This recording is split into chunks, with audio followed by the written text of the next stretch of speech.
Hello दोस्तों, नमस्कार। आज हम फिर से कुछ अपडेटों पे बात करेंगे। क्या है वो जो कि परीक्षा की दृष्टि से बहुत ही इम्पोर्टेंट होती हैं। चलिए, तो पहली अपडेट में क्या है कि वस्त्र मंत्रालय ने नई दिल्ली में जीआई एंड बियॉन्ड 2.0 शिखर सम्मेलन आयोजित करेगा। यानी कि वस्त्र मंत्रालय नई दिल्ली में कौन सा जीआई एंड बियॉन्ड 2.0 शिखर सम्मेलन आयोजित करेगा। कौन करेगा? वस्त्र मंत्रालय। कहाँ करेगा? नई दिल्ली में।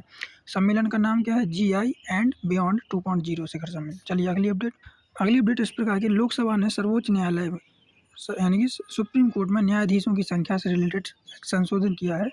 यह विधेयक 2026 में पारित कर दिया है।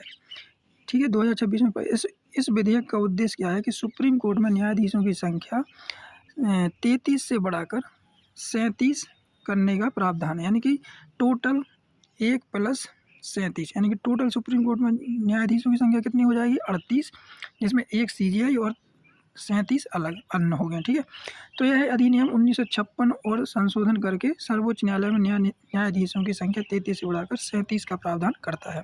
तो ये आपको अब ध्यान रखना है कि अब इस संशोधन के बाद अब सुप्रीम कोर्ट में न्यायाधीशों की संख्या 33 से कितनी हो जाएगी? 37 + 1, यानी कि टोटल 38 और बाकी अन्य 37 रहेंगे। ठीक है, ये थी अपडेट। चलिए अगली अपडेट वहीं बात करें कि राष्ट्रमंडल खेलों के समापन के साथ ही 2030 में अहमदाबाद में राष्ट्रमंडल खेल आधिकारिक रूप से अब मतलब भारत को इसकी मेज़बानी सौंपी गई है कि 2030 में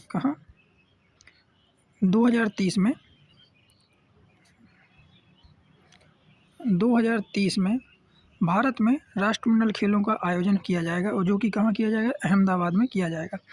इससे पहले भारत ने पिछली बार 2010 में नई दिल्ली में राष्ट्रमंडल खेलों की मेज़बानी की थी। ठीक है, फिर वहीं अपडेट की बात करें कि राष्ट्रपति द्रौपदी मुर्मू जी ने नई दिल्ली में मशहूर स्वतंत्रता सेनानी और समाज सुधारक उत्कलमणि पंडित गोपबंधु दास की प्रतिमा का अनावरण किया है।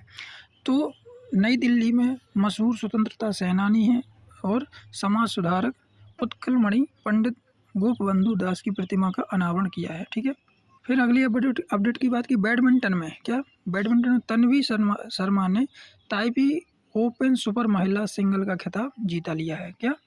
तो ताइपे ओपन सुपर महिला का सिंगल खिताब किसने जीता है? बैडमिंटन तन्वी शर्मा ने। अगली अपडेट फिर वहीं बात करें, स्कॉटलैंड में ग्लासगो राष्ट्रमंडल खेलों में पुरुषों के 80 किलोग्राम वर्ग में स्वर्ण पदक जीता है किसने? मुक्केबाज अंकुश पंघाल ने। क्या? अंकुश पंघाल का संबंध किस खेल से? तो मुक्केबाज हैं। इनने स्वर्ण पदक जीता है किस कैटेगरी में? 80 केजी की कैटेगरी में। ठीक है, तो ग्लासगो में जो राष्ट्रमंडल खेल हुए वो कहाँ पे? स्कॉटलैंड की ग्लासगो में आयोजित हुए।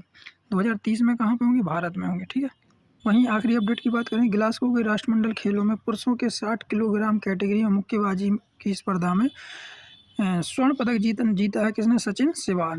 सचिन सिवाच ने भी स्वर्ण पदक जीता है 60 किलो कैटेगरी में मुक्केबाजी में। राष्ट्रमंडल खेल ग्लासगो में जो आयोजित हुए उसमें भी सचिन सिवाच ने स्वर्ण पदक जीता है। थैंक यू दोस्तों, ये थी कुछ अपडेटें। अगर अपडेट अच्छी लगी तो चैनल को लाइक करें, हमारे चैनल को सब्सक्राइब करें। धन्यवाद।